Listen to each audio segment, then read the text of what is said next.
Hi, welcome to Hollywood Crime Scene. This is Rachel Fisher. Hi, this is Desi, Jedeikin. I'd like to make a Hollywood crime report. Okay. We don't have any celebrity Hollywood crime stories, but I do have a Hollywood-based crime report that happened to me last night at 3 a.m. It was harrowing. I went to the McDonald's drive-thru because I was starving and craving some French fries, and I ordered the French fries. I ordered a sausage McMuffin for my drunk boyfriend, and I ordered some chicken McNuggets against my better judgment. I swore I would never eat chicken McNuggets again. But I was desperate and horny for fast food. When I got home with the contents, I opened the contents of my purchase. The fries had no fucking salt on them. And they weren't even hot or crisp or good. And they forgot to put the sweet and sour sauce in my bag. What a horror show. It's like the Black Dahlia. I felt, it honestly, I feel like 50 years from now, they're going to be like, and you can still hear Rachel Fisher's moans coming from her on the apartment. Hollywood, crime scene bus tour. Right. That's what they're going to be talking about, is this crime that occurred last night. I don't want to out I don't want to blame the workers of McDonald's. Right. They work very hard. This isn't about that. I don't want to shame the workers. They should have hired more people, obviously, on that shift. They work very hard there. They should be getting paid way more than they're getting paid there. So this wasn't I'm not blaming anyone. This wasn't anyone's fault. This was just a very tragic, unfortunate situation. When I'm hungry and I'm getting food that late and it's fucked up, it's like... It's tragedy. I'm so infuriated. Because I didn't have any food to eat at the house. Right. I mean, that's why you went to McDonald's in the first place. You're already in a weakened state. Like, you don't need to have it any worse. And my boyfriend was drunk. He needed something to soak up the alcohol. Right. So I just, tossed him the bag. I said, you finish it. I can't even look at it right now. And then my cat ate a McNugget. It was just... This is a tragic Hollywood tale. It was actually really sad. My cat, watching my cat eat a McNugget. Ugh, bad mom. So anyway, thank you guys. In lieu of flowers, please just donate to our Patreon. Thank you. That's it. Today we're going to be delving into the story of Frances Farmer. Yes. So if you don't know, Frances Farmer was an actress in the 30s, but she's probably more well known at this point for her really tragic life story, which includes being committed to a mental institution, which I have to just say here was something that I was obsessed with as a kid. Mental institutions? Yeah, because I saw a movie. Obviously, we all know by now that I had literally no supervision as a child. No. And I watched a movie called The Snake Pit with Olivia de Havilland, and it's about being in a hellhole of a mental institution. And back in those days, mental institutions... I mean, that must have been from the 40s, that movie. They were horror shows. Yeah, so, anyways, I kind of always was fascinated by that, especially being committed. Like... The whole act of being committed? Yeah, it seemed like something that could happen to anyone to me when I was a kid. Anyways, so where most people probably know her from... was a movie starring Jessica Lange, which was from, I think, 1982. 81. Or 81, okay. Sorry, bitch. I'm very good. I'm very much a savant with dates. It's weird. So that was sort of like how she kind of had a reemergence of fame, a few things before that. So I'm going to get to that, all that kind of stuff. But first I'm going to kind of go through the whole deal of how she got there. So I found really interesting about her, and I feel like why a lot of people might be kind of into her, is that she was really a fucking rebel before it was really socially acceptable for a woman to kind of be outspoken and kind of a badass. I did not know this about her. I was just watching the 1981 movie with Jessica Lange. Okay, stop rubbing it in. You know what? I'm sorry, I'm a cunt. Hollywood crime cunt. In the movie, she's portrayed as she's very whatever. It's your story. You can tell the story. I'm sorry. I just got really excited. She just wanted to say that date again. I got really excited about this part because it was like a fact about Frances Farmer that I didn't know, and I'm like, oh, this is so interesting. Yeah, she's very interesting. So basically, she was a rebel before it was fashionable. This is a quote from Rita Rose, who wrote about her from a 1983 article. 1983. And she said, Frances was a rebel when it wasn't fashionable. She was a free-thinking woman of the 30s and 40s whose outspoken nature, shocking language, and antisocial behavior landed her in jails and mental institutions. Yep, that's pretty much true. So anyways, Frances was born in 1913. She was born in Seattle and was pretty much raised there. I think she had like a little stint in California, but was pretty much in Seattle. And in 1931, she was in high school, and this is kind of where she first made her rebellious splash. She won a writing contest sponsored by Scholastic magazine for her essay, God Dies, which is like pretty crazy for that time. Oh, yeah. I mean, now it's like pretty annoying atheism. It's very blatant and all over the internet and whatever. But for this girl from... Yeah, for this time. So... basically, she kind of came upon this because she started reading Nietzsche, which is like, also another... I know, it's just, but it's also typical. Like, but it wasn't played out in 1931. It wasn't played out then, right. And the theme of the essay was basically like, how can you think there's a God when the world is a flaming bag of dog shit? Which is like, some things never change, right? She kind of did an interview at some point after that, I think it was from 1937, where she said, which I love this line, she said, it was pretty sad, because she got a lot of things, like people were saying, you're going to go to hell, you're going to rot in hell. She's just a teenager. Right, she's a teenager at this point. And in this interview in 1937, so after she was famous, she said, it was pretty sad because for the first time, I found out how stupid people could be. And it's like, girl, that is like literally the best lesson every one of us gets in our lifetime. Right. I feel like we're like, okay, this is a turning point. Now I know I can adjust my ways. After high school, she went to the University of Washington, and that's kind of where she started doing theater and fell in love with acting and the whole shebang.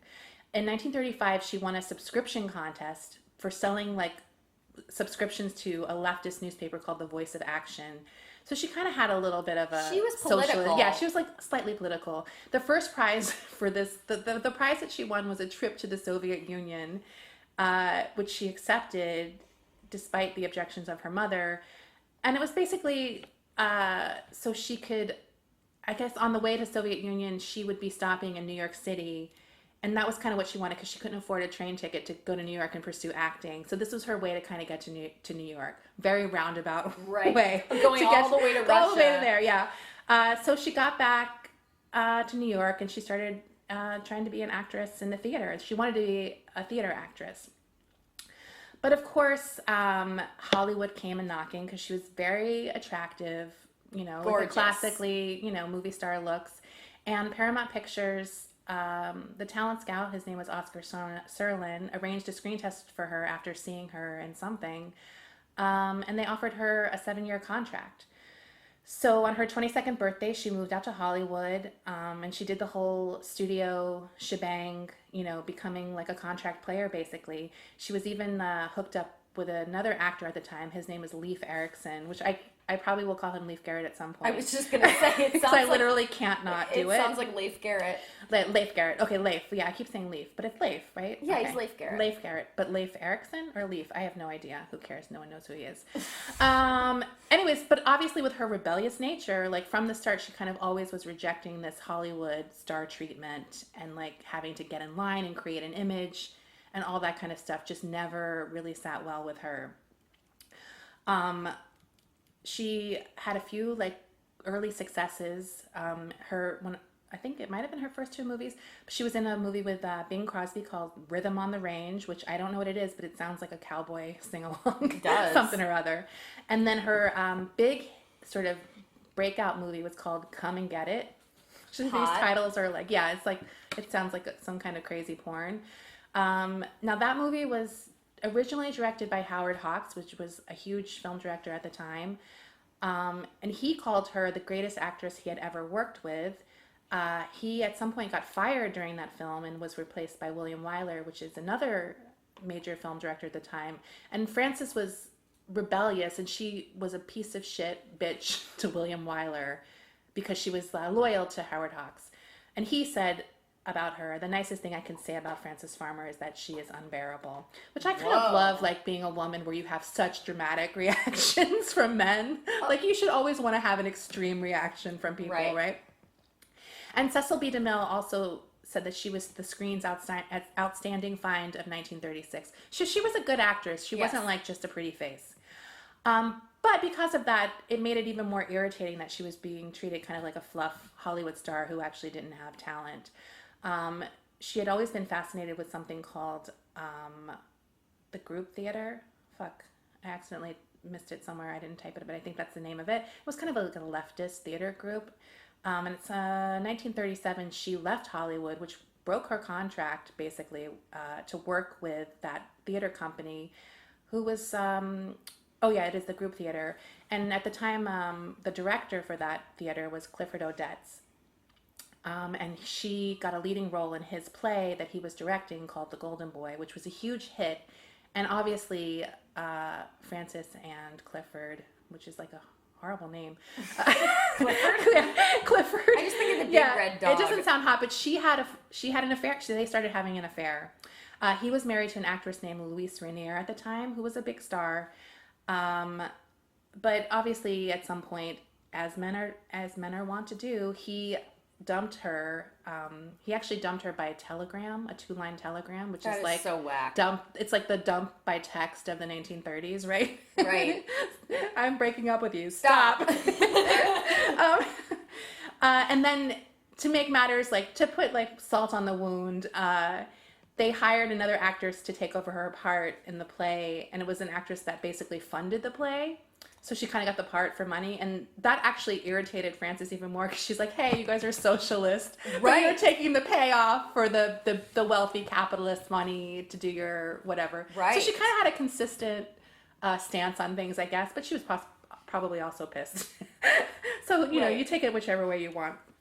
And so after the breakup with Odets, that really did devastate her, though, and that's kind of where things started to unravel. She went back to Hollywood, and her alcoholism kind of grew, and she also was taking Benzedrine, which is a prescription amphetamine that the studio gave her to regulate her weight. So it was like a common kind of diet pill of the time. Her marriage to Leif ended in 1942, and there's like a few funny stories that started showing that she was having this, her erratic behavior kind of really started escalating at this point. One story I really love is that I guess at the time, like, actors would try to go and get endorsement deals. Yeah. And they would meet with the advertisers and have to schmooze them and stuff like that. And obviously, based on what I've told you, you can imagine that Frances was not really up for that kind of stuff. So at one point, she had a meeting and someone asked her, "What's Tyrone Power like?" Like some kind of smoozy bullshit question, right? And she said, "I do not know Tyrone Power. I fucked him a lot, but I don't know him." And then she said, "Gentlemen, this meeting is over," which I love. I kind of am obsessed with Frances Farmer. Yeah, and then at the end of it too, she said, "And I don't care to sell your goddamn orange juice," which I kind of love. And then a side note about the amphetamine use. It wasn't until the 1970s that it was sort of known that Benzedrine or amphetamines in general had really unpredictable side effects. So if you took them a lot, it could really produce symptoms that were really similar to schizophrenia. Interesting. So, which brings us to even more erratic behavior.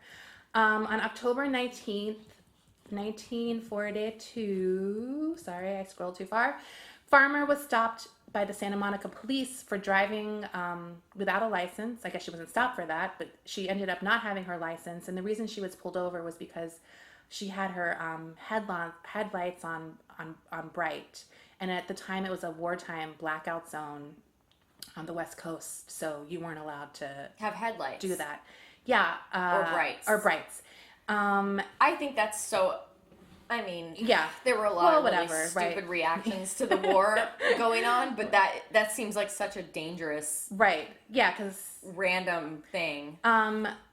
So and the reports are that she was, so not only did she not have a driver's license, but she ended up being verbally abusive to the police, and they also suspected that she was drunk, which was probably true. And she ended up having to go to jail overnight. And she was, given a fine, which is, I think it was $500, and a 180-day suspended sentence.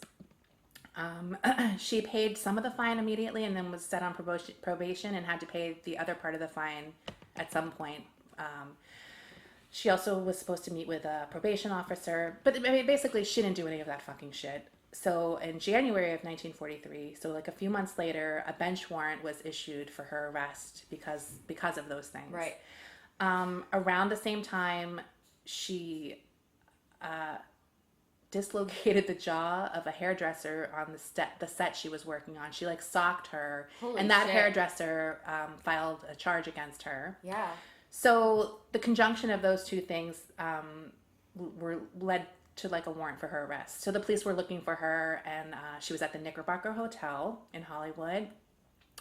And apparently, like, the story is that they were knocking on the door, she wouldn't answer, and then they finally burst through the door or entered in the room somehow, and she was reportedly found naked in the bathroom floor, and then they had to like revive her and get her to dress quickly, and she didn't surrender peacefully. No. She basically went fucking apeshit on her, and was dragged out of the hotel. No, I just wanted to make a comment about the state of her looks at this point. Not anything that she looked bad or anything, but it's sort of striking to see these photos of her after she was arrested or taken in by the police when she was found naked, and there's these photos of her when her hair is all tousled, and right at the time it's the early 40s, and you're so used to seeing anyone, not even just movie stars, but any woman has their hair completely done and set in curls. So right.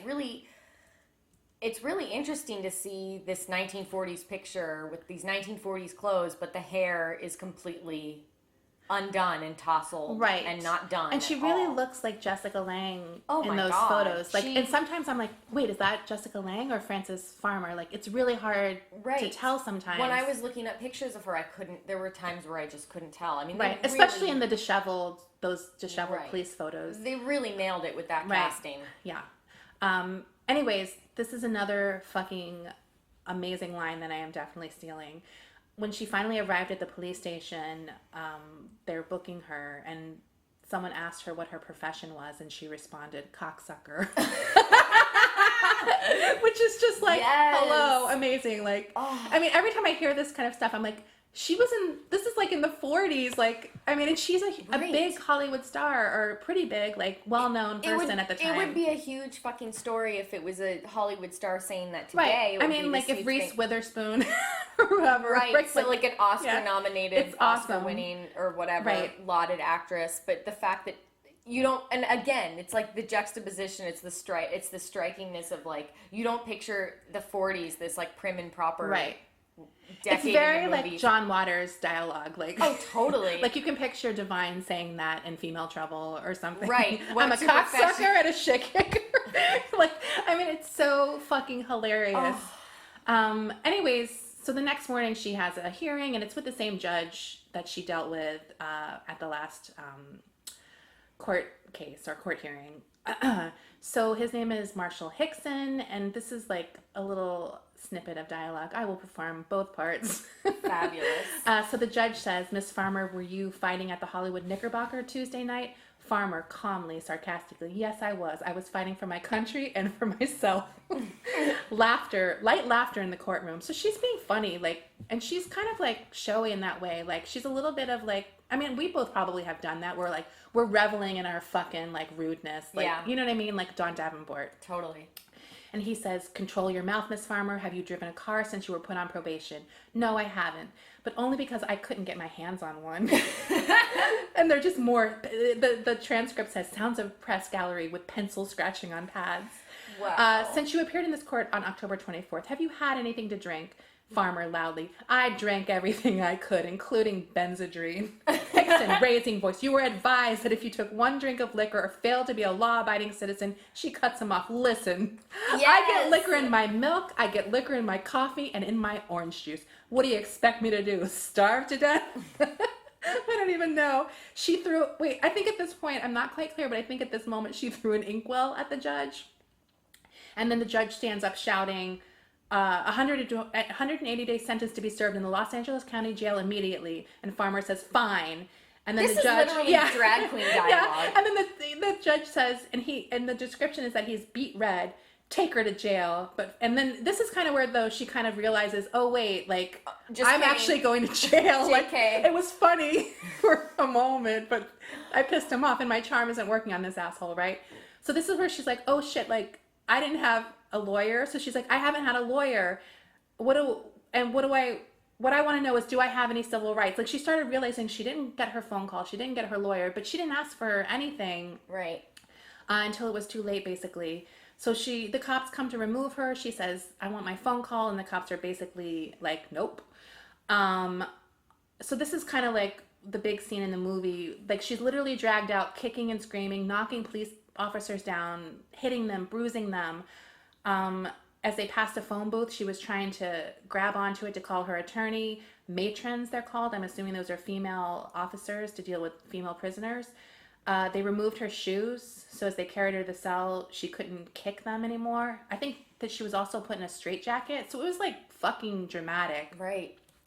And meanwhile, the press is probably going crazy. So as they carried her away, this is like a famous line that she screams, where she screams at them, "Have you ever had a broken heart?" And it's just like so fucking sad because this basically all kind of started this downhill start from her heartbroken it was relationship set in with motion. Odette. Yeah, right. And it's just sad. So at this point, her family steps in to help her, to keep her from going to jail. Her sister-in-law at the time, who was a deputy sheriff in Los Angeles County, got her transferred to a psychiatric ward at Los Angeles General Hospital instead of going to jail. She was diagnosed there with manic depressive psychosis. She was eventually transferred to Kimball Sanitarium in La Crescenta, California. And that was kind of where some of her treatment started. That sort of, some people theorize that that's what kind of started her spiral even more. Like, or because of the accelerated her spiral, yeah. She was diagnosed there as paranoid schizophrenic, which I kind of already commented that the benzodrine and the amphetamines sort of simulated those symptoms, but they didn't really know that yet. No. And at the time, she was given something called insulin shock therapy as a treatment. It was at this point that her mother, and they actually had like a really bad relationship. I think the mother might have been kind of controlling, and obviously that doesn't work on Frances. No. But at some point she obtained legal guardianship over her daughter, who was 30, by the way, at the time. So can you even imagine the hell of having your mom be in charge of you at 30 years old? Yeah. And you got to go back to Seattle, right? too. So she went back to Seattle. That's exactly what happened. And this is before Seattle's even cool. It's like decades before Pearl Jam. At some point, Frances attacks her mom, and that's when her mom had her committed to a place called Western State Hospital. So she was like, you can't even stay at the house under my legal guardianship. I mean, Frances did physically attack her and assault her. Right. But instead of just kicking her out, she committed her. Right. And that's where Frances first had electroconvulsive convulsive therapy. And then she was let out after 3 months. And at some point she was let out, and she was traveling with her father, visiting her aunt, and she ran away at some point and was picked up for vagrancy. So she was arrested again, and this was also sort of a big, these stories were all big newspaper stories at the time. Yeah. And then when she went back to Seattle at 31, she was recommitted to Western State Hospital by her mom, who was still in charge, who was still her legal guardian at this time. And then I'm going to come back to Western State Hospital, but just going to end on this note, that she remained there for 5 years, basically until 1946. And then there was like maybe one period where she was on parole from the hospital and went back. This is sort of like what happened at Western State Hospital is sort of the big controversy that I'm going to get into later. So I'm just going to continue on through her life, and then I'm going to go back to that because it's sort of what happens when the movie happens, right? Where all of this is revealed. But right at this point, this is where we are, and this is all sort of confirmed things that have happened. So after her release from the hospital in 1946, She initially took a job, which is sort of like a sad irony, at the Olympic Hotel in Seattle in the laundry department, which is where she had the world premiere of her first movie, or one of her big movies, Come and Get It, back in 1936. So it was definitely like a sad return to the scene of one of her greatest triumphs. She, at some point in the late, or in the 50s, she tried to launch like a little bit of a comeback. She went on the Ed Sullivan Show, and she went on a show at the time that was called This Is Your Life. And she kind of did that to sort of clarify what had gone down, or tell her version of the story, because at that point it was just already a tabloid sensation and there were rumors flying, and so she wanted to kind of tell her story of what happened, and correct the record. Some of the quotes from that were interesting. She basically denies a lot of the things that people were saying about her. She said, "I wasn't in a position to defend myself at the time those stories were published. And I'm very happy to be here tonight to let people see that I'm the kind of person I am and not the legend that arose." Which is really sad irony, because it just keeps getting worse. Oh, yeah. He also asked her about her alcoholism, and she denied being an alcoholic, and she denied doing dope, which is another question that he asked her. Two other quotes from that show, which I thought were kind of interesting and sad. One of them was, "If a person is treated like a patient, they are apt to act like one." And the other one was, "I didn't think then, and I still don't, that I was actually sick." So I feel like it is just a sad realization on her part that she let things kind of get out of control when she felt trapped, or that people were trying to control her. It made her act worse. Mm-hmm. I don't know. It was like a sad sort of self-revelation she had on this show. But ultimately, it didn't give her Hollywood career back. It was just too far gone by that point. But she did sort of start working again. She had a show in Indianapolis, like a daytime television show called Frances Farmer Presents. And then she did act again in theater at Purdue University. And one sort of interesting story, because she did have like another conflict with the law, and it was related to a play at Purdue. She played the richest woman in the world in this play. And she had like she was this is the description, don't at me. She was a crippled woman with a wooden leg and an ivory hand. The play was called The Visit. So this is how the character in the play was described. She's the richest woman in the world, yet weirdly handicapped. She has returned triumphantly to the impoverished village of her youth, and she offers to save its citizens from poverty on one terrible condition: they kill the local grocer who broke her heart when they were teenagers. This play sounds amazing. And then they describe the character as a charming and terrible figure. Imagine the love child of Frankenstein and Greta Garbo. Okay. So Frances was actually arrested one last time while she was doing this play, following a car accident in which she was drunk and crashed into a ditch. Now, this is like another interesting story she tells, that and this is her quote, "Rather than answering as Frances Farmer, I reverted to my role in the play, and suddenly I became the richest woman in the world, shouting to high heaven that I would buy this goddamn town. I got out stiff-legged and ivory hand, quoting all the imperious lines I could remember. Unfortunately, this did not sit well with the cop, and the patrol car took me to jail." So she tried to be the character to get out of the ticket, but it didn't work. Did not work. But what did work is that the story made headlines, and the play was like a sellout the next night based on that fact. And this was like a real triumph for her in a way. And this is her quote after she finished the play: "There was a long silent pause as I stood there, followed by the most thunderous applause of my career. The audience swept the scandal under the rug with their ovation. It was my finest and final performance. I knew I would never need to act on stage again. I felt satisfied and rewarded," which is great, because she literally never had a triumph like that. She never acted again after that, like she said, and ironically, the famous atheist became a devout Catholic, and this story is really sad, but I'm going to tell it anyway. I guess she had a guilt about an illegal abortion she had at some point early in her life. In some way, she met a family that had 5 children, and she became very attached to them. One night in 1958, one of the girls was resting with her and whispered to her, "I love you so much because you're good." And that really moved her. No one had ever said anything like that That to she her. was good. Yeah, no one had ever said anything like that to her before, and it was just so innocent and pure. She had like the come to Jesus moment. Literally. Literally the come to Jesus moments, and found God. It was like the moment she was waiting to see that God existed in the world, basically. Wow. She also had like a real affection for Saint Joan of Arc, obviously. Right, of course. What? Like, come on, could you be more on target? Anyways, so she was diagnosed with throat cancer at the age of 56 and died in 1970. Okay, so I'm going to get back to the Western State Hospital, because after she died, this is sort of where the legend that we kind of all know of her really started to begin. So the biggest point of controversy about what happened at Western State Hospital, and this is where the movie and real life really divert. Where the movie is different.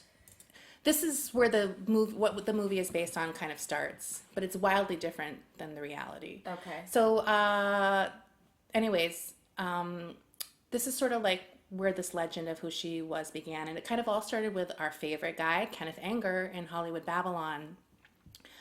He kind of started it. He labeled her Saint Francis, and he was like the first person to publish those photos that we've seen of her in jail and having, Right.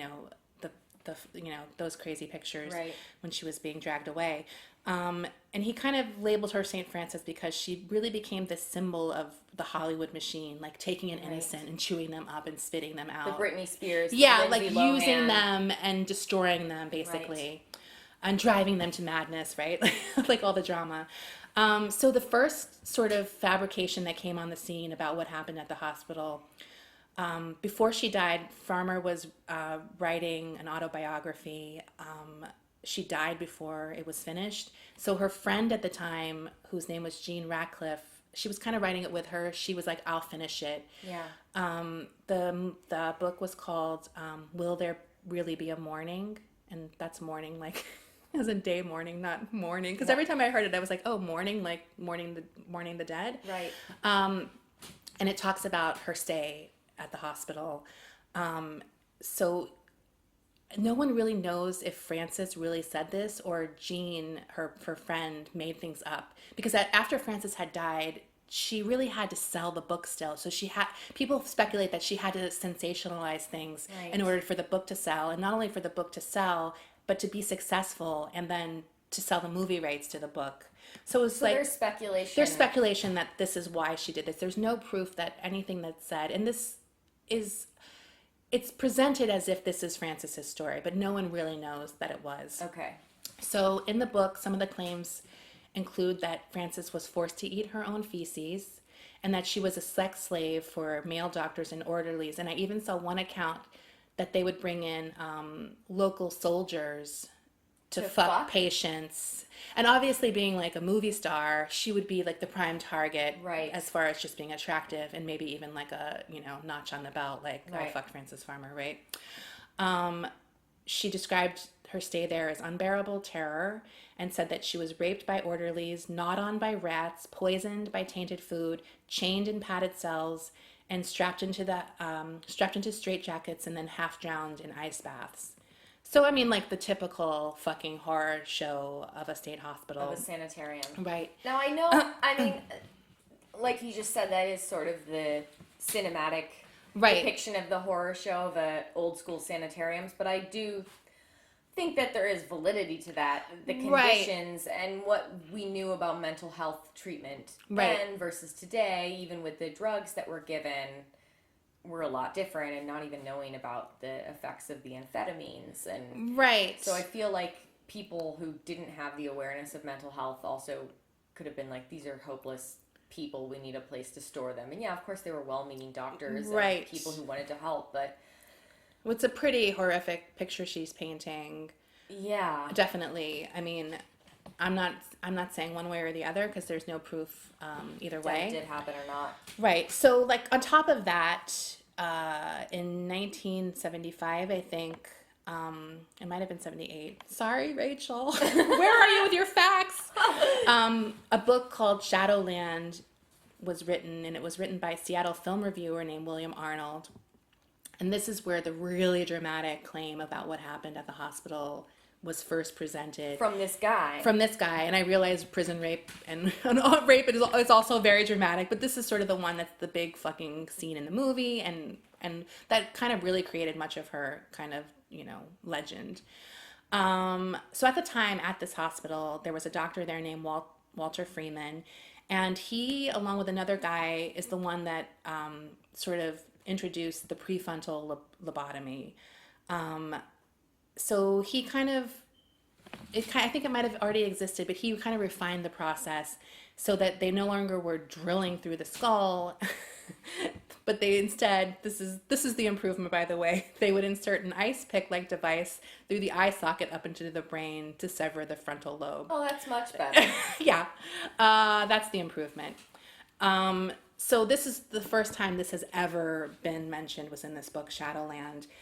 She even had a lobotomy. That she had a lobotomy, right. So her family completely denies that this happened at the time. And in fact, her sister, Edith, said that the hospital did ask her parents' permission to perform a lobotomy, but her father threatened legal action if they tried to make his daughter into a guinea pig.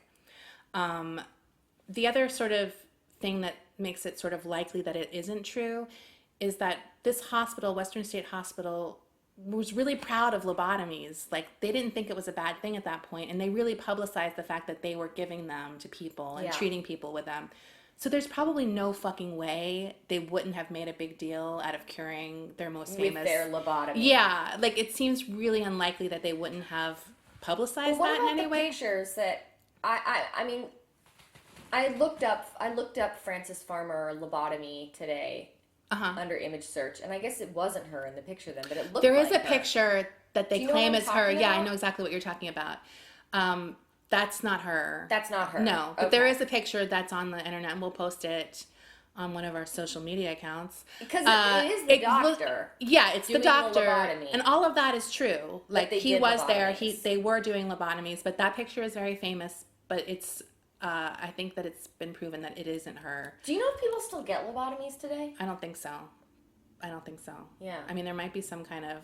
I know electroshock therapy is a real thing, and that is real. And I know that back in the day it was like gnarly, and the way they portray it, even in modern films, electroshock therapy is that it's really awful and painful, but it's not. Electroshock therapy, at least today, it's not. It's more of a common thing, and not as horrific as it sounds. It's common, and it's more like electrodes.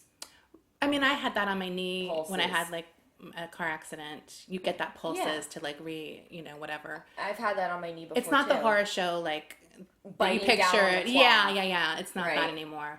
But it might be a controversial procedure. I just don't know. Anyways, in addition to all of that, the hospital denies it, and they say they have no record of her ever going any surgical procedure while she was there.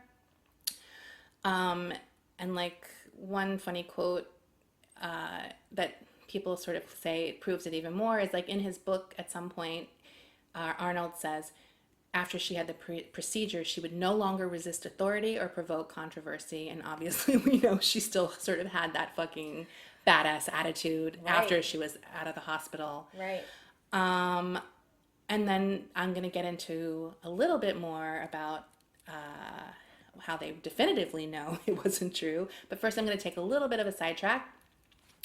This is another aspect of the movie that was proven not to be true, or that people were like, wait, what? when it came out. And that's the character in the movie that is played by Sam Shepard. Oh. The character named Harry York. Yeah. He was like the love He's interest. sort of like the love interest and like sort of with her throughout the whole since she was a teen. Deal. Yeah. He shows up in that early scene and it's so creepy. Right. Because he's like, oh, you don't walk like a little girl either. And she's like in high school. Shepard, yeah, it's Sam Shepard. And they get together in the end and it's like really hot. And the character is not in Shadowlands, which the movie is based on, supposedly. I'm going to get to that. So anyways, basically what happened and the reason that character ended up being in the movie is because Mel Brooks' company, Brooks Film, actually produced this movie. They signed a contract, I guess, with Arnold to get the rights to Shadowland to make the movie. But at some point they were like, fuck this. And they figured this is all based on facts. We don't need to fucking pay him anything. Yeah. Because it's a true story. Right. So they got another guy who was named fucking Stuart Jacobson. And he claimed that he's Harry York. He's the character. He said, I was the guy. I'm the guy. And they say, we got this guy, Harry Jacobson, who we call Harry York in the movie. He told us all the same things in Shadowland, so we don't need you anymore, your book anymore, because we have all the same information from this guy. So basically, because it's a true story, they didn't really need to have a source material for it because it was public information, right? So they had this guy, Stuart Jacobson. He gave them all the same story that they got from Shadowlands, and then they could cut this guy, William Arnold out, right? Okay. Was he really a really real guy in her life? Well, Stuart Jacobson was a real guy, but nobody who knew Francis had ever heard of him. That's what I mean. Yeah, was he really? I don't think so. So this is the definitive proof of what finally happened, where we knew the lobotomy was basically a lie. Okay. So Arnold sued Brooks Films when they cut him out of the movie deal. And it was a copyright infringement case. So basically, this is like crazy. Arnold had to admit that he made the story up, because if they stole a work of fiction, then he had a right to the story. But if they stole a true story that they could have gotten from another source, which they got from Stuart Jacobson, then it wasn't, there was no copyright infringement. Right. So basically, he had to admit that he made all that shit up. About the sanitarium. And the lobotomy and everything. Wow. So it's kind of like this funny fucking thing where you have to admit your lies to get the money, right? You're damned if you do and you're damned if you don't. Right. And so basically, the judge was so pissed at this guy that he still threw the case out, and he didn't win the case, even though he basically... What, he was like, you're irritating? Basically he was like, shut up. Here's my law. You're irritating. You're out.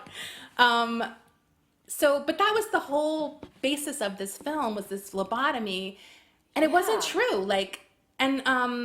The damage was done, though, at that point, because no one ever bothered to correct that story. In fact, there was the director's DVD commentary on the movie Francis. Director Graham Clifford at some point states, "We didn't want to nickel and dime people to death with facts." Oh, come on. I know. And it's just kind of like... Here's the thing. There's a lot of movies that we've had throughout history about creepy sanitariums.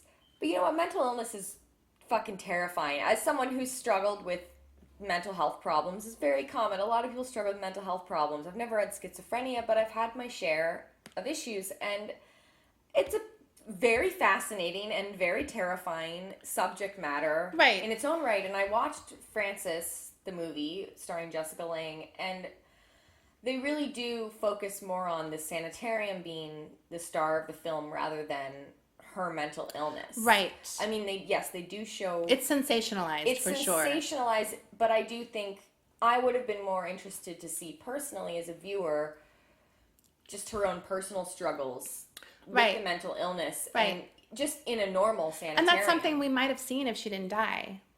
We have no idea. We have no clue. I think the bad thing about this is it was maybe one of the first books about someone struggling with mental illness that was released, and the fact that it's sort of fake is bad. I mean, I think there's a lot of books from that period where Sybil, where it ends up that it was sensationalized in some way, but it's a lot of people's first impression of someone suffering from mental illness was going through, because it distorts a lot of realities, and it sort of just makes it this, and they're not all that traumatic.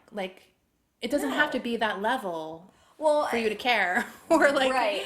I mean, you could be silently suffering and have a mental illness. Well, and also not only that, the reverse of that is that not everyone who suffers goes to that, you know what I mean? So it does present an inaccurate picture of what people are going through. And not to say that people don't have outbursts like that, but I feel like that alone, her struggle with her own mind is just as compelling, if not more compelling. Oh, definitely. I mean, it's sad we never will hear her story, really, of what happened. She does have a quote that I kind of love that I felt like was fitting during this part. And she does talk about her mental illness, or it's related to her mental illness or what she was going through, where she said, there comes a point when a dream becomes reality and reality becomes a dream. And I feel like that does say, like, how she was floating back and forth between things. And I feel like that's a very relatable feeling at a lot of levels that people kind of go through. Absolutely. So I think the stunning aspect of it is that people just were like, lies, you know, who cares? Like, the movies, what's more important, like a good movie or the truth? Like, so what you might be asking yourself right now is, what was Arnold's motivation to lie? Like, other than just like selling a book that's like a juicy fucking book, like obviously that's a clear motivation, but Arnold actually had, I wanted to actually give a shout out to this guy. His name is Jeffrey Kaufman, and he does like a really detailed list of what's inaccurate in Shadowland, the book. It's a lot of interesting stuff, but just I couldn't go into everything because it literally goes through every factual error in the book, and there are a fucking lot. It's not just the lobotomy one, but I'm focusing on that one because it's the movie. But it's a really interesting read, so you should check it out. Just search his name with Francis Farman, it'll pop right up, and I'll post a link actually. So one of the main reasons behind Arnold's motivation for writing the book is that he was a Scientologist. And at the time, Scientology was very invested in discrediting psychiatry. Wow. Right. So. Okay, so this shit definitely didn't happen. Yeah. So, yeah. I mean. Because Scientologists famously believe that psychiatry is the work of the fucking devil. Right. They equate it to Nazism. So they had like a very vested interest in making sure that psychiatry was discredited. Like, they're going to stick an ice pick in your brain. Right. Exactly. So, and Arnold was associated with the CCHR, which is the Citizens Commission on Human Rights. It's a group within Scientology that's specifically devoted all to these kind of groups within Scientology always sound normal, and then you find out it's Scientology related. And you're like, and to this day, they still exist, publishing things, and they still use that book, Shadowland, as a resource. Whoa. Right. And things that Arnold says in the book about what happened to Frances, all of her mistreatment, the lobotomy, everything, they use as an examples of how, or, you know, as examples of the horrors of psychiatry. Right. So they use her as their, like, little poster girl of... Man, that is so fucked up. Yeah. So, I mean, they say things like, you know, she was used as a guinea pig. They say she had all these things that never happened, that she was on psychotropic drugs. Because Scientologists don't believe in taking psych meds. They don't believe in anything, any psych meds. But so they're basically using her horror story, the fake horror story, to kind of convince other people that psychiatry is bad. People who legitimately need to take medication. Right. Yeah. I mean, it's horrible. So they don't really know why he chose her, but I feel like it's pretty obvious. She had like a good story. She had some modicum of fame. She was in there for a long time. Right. So, I mean, it just like was a combination of things that made it like an ideal situation. And also he was from Seattle, so he probably was really familiar with everything. So that's all of that aspect. And then there's one last other sort of incident that kind of really put her on the map for like a newer generation. And that, I mean, newer generation, this is already from the 90s. But in the 1990s, Kurt Cobain became obsessed with Frances Farmer. He's also from Seattle, and he felt like a deep connection to her story. He wrote a song called Frances Farmer Will Have Her Revenge on Seattle. That's on the album In Utero. And his interest in her actually developed after he read Shadowland in high school. And he like believed everything in it. Like it's like he never knew that all of that shit was fake. Like that's how underground the idea that the lobotomy was fake was. Like even he read Shadowland as if it was like, whoa, this like gripping memoir or story. Well, I just believed it when I saw the movie. Right. And when I looked it up, I took it at face value because that's a pretty big fucking thing to just make up. And in the movie, there's this part where they're interviewing her. She's on this television show in the late 50s, and they're interviewing her. And she is acting sort of lobotomized, almost. Right. And it's chilling. Yeah. Well, the reason he read the book in high school, but he became even more obsessed with her after a Vanity Fair article came out that accused Courtney Love of taking heroin while she was pregnant. Right. And that's sort of like where they really started feeling persecuted by the media. And so he really saw a parallel between what happened to her and what was happening to him and his wife, Courtney Love, at the time. And like they were being intervened by social services because of that article. Like, so they were really, people were coming at them because, you know, you can't take care of when you're pregnant. No.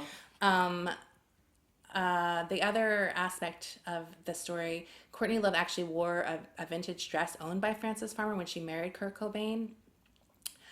And then they also, the rumor was that their daughter, Frances Bean Cobain, was named after her, but that's actually not true. It was another musician named Frances McKee, but I'm sure it was just an appealing name to them in more ways than one.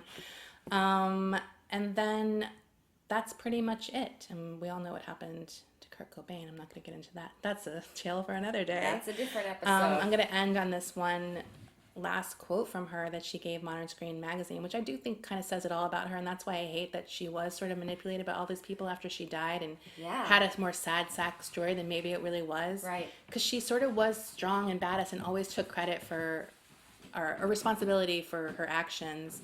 So this quote is, "I blame nobody for my fall. I think I've won the right to control myself."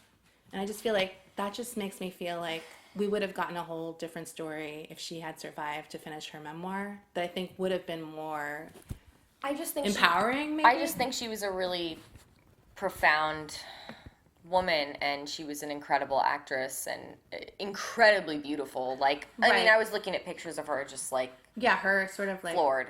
Those sort of Hollywood, like, movie portraits. She's gorgeous. Yeah, really, she's gorgeous. Really gorgeous. And interesting, like... She's very interesting. She's very dynamic. And even at the age of 16 in 1931, like we said before, to sort of denounce the idea of God and religion in her small... I mean, Seattle, I guess it's not a small town even then. But still, was, like, kind of feels that way. Yeah. It's like more rural. It's not what we think of now, yeah. Yeah, it's not like it is today. But to be outspoken and to be very leftist and sort of active in politics... and be a star at that time and outspoken and not want to be put through the Hollywood machine. Right. Instead of, you know... It is just something sad about resisting and then still getting broken. I feel like it's a very relatable... Yeah, it's very relatable and or scary thing. It sort of like would be my fear, like to keep fighting and resisting and still get broken. Like, you want people in that situation to win at some point. I mean, it's just any time, and we see it all the time, man or woman... gets put through the Hollywood machine oftentimes when they go through very young. You know, we saw it happen to Britney Spears in 2007, which was horrific, the way the media, even in modern ages, the way the media responds to people having mental illness and trouble. We saw with Amanda Bynes a few years ago. Right. And it is really horrific. And the way... Because it's still like an entertaining thing for people. Yeah, and people... rather than being like, whoa, like... Right, and there's this sort of sick perversion that I feel like us as commoners, not us, you and me and Desi, but like people sort of take on, they want to see bad things happen to these rich, successful people. Right. Because it feels like, oh, well, they're not real. They're not real human beings with emotion. This is entertaining. Get my popcorn. Yeah. These people, whatever, they make a ton of money, so... who cares? Right. So, yeah, I mean, I feel like it's just a very sad story. But it's very sad. Cool, badass person, I think, overall. Yeah. And we always have the cocksucker line, which is amazing. She should go down in history just for that. I need to watch some Frances Farmer movies this week. I don't think they're that great, but I would love to see her acting. Like, I just love looking at her face, honestly. Right. I would like to see her. I haven't seen any of her movies. So, yeah, I think it is like a good... And you should watch Frances. Just go into it knowing the truth. Because it is a good movie, and Jessica Lange is fucking amazing. Jessica Lange is so good in that movie. I actually, remember when I saw that movie at some point, I also knew it was the same year Sophie's Choice came out. and Meryl Streep won the Oscar for Right. Sophie's Choice, and I remember always being irritated because I was like, Jessica Lange should have won. That was one of my first hot take Hollywood opinions. Right, 'cause she was I nominated. didn't. It wasn't the year it came out, but it was many years later when I was going through every movie that I wanted to see from the past or whatever. Right. And I watched those two together, and they're both good. I mean, Meryl Right. Streep is awesome too. But I remember saying like, Jessica Lange's performance is just very raw. And Meryl is great, but her performance in Sophie's Choice is... It's restrained. It's more restrained, and like there's something kind of cold about it. Right. And when you kind of place it up against the Jessica Lange one, it's just like, whoa. It's like, what compels you more. It's what It's what there's compels a you tragedy. more, Like yeah. I said, I was really. I mean, yeah, I'm hormonal right now, but I was like, I opened the door when Desi got here, and I had just finished watching Frances, and I'm like, ugh, I'm really bummed right now. Right. It's I a was very like really- raw performance, and that's why it struck me And- from the moment I saw it. Yeah, and, like I love s- Jessica Lange. She's so amazing, and she's so stunning. I love Right. her. Right. So go watch the movie Frances. It's heavy, but it's definitely one that you should watch. I think I want to. If you're done, I want to give a shout out to our I'm done. Patreon. I'm We got all some done. new Patreons this past week. Hey. I'm just going to give a shout out to some of the more recent ones, and I'll give a shout out. I'll just keep rotating them, the ones I haven't done. So I want to give a shout out to Amanda. I want to give a shout out to Ashley, to Bill, to Bob. These are all the same ones. Chad, Christy Ann, Dan, David, Douglas, HR Caffey, It's All Been Done Presents, Jeff, Jewel, Joshua, Matthew, Michael. What up, Ron Jeremy? Are you the real Ron Jeremy? I want to know. Yeah. And that's it. Yeah. So Awesome. Thank you guys. Thank you guys so Check out our much. Patreon if you like the show and want Yeah. to keep supporting us. It really helps us.